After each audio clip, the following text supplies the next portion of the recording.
ராமேஸ்வரத்தை சேர்ந்த ஒரு மீனவர் புயலில் சிக்கிய போது ஒரு பச்சை நிற பாறை அவரின் உயிரை காப்பாற்றியது.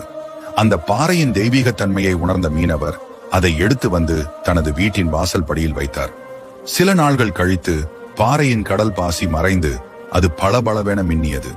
அதை கண்ட மீனவர் பாண்டிய மன்னரிடம் அதை கொடுத்தார்.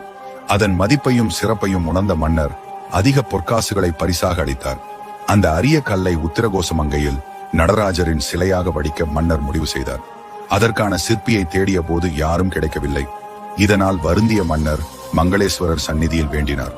அப்போது சண்முக வடிவேலர் என்ற சிற்பி முன் வந்து பரதநாட்டிய கலை நுட்பங்களுடன் மனித நரம்புகள் போல தத்ரூபமாக ஆடும் கோலத்தில் அந்த மரகத நடராஜர் சிலையை உருவாக்கினார். இன்றும் அந்த சிலை கம்பீரமாக நிற்கிறது. மரகத நடராஜரின் இந்த ஐதீக கதை பற்றி உங்கள் கருத்து என்ன? Download ShareChat.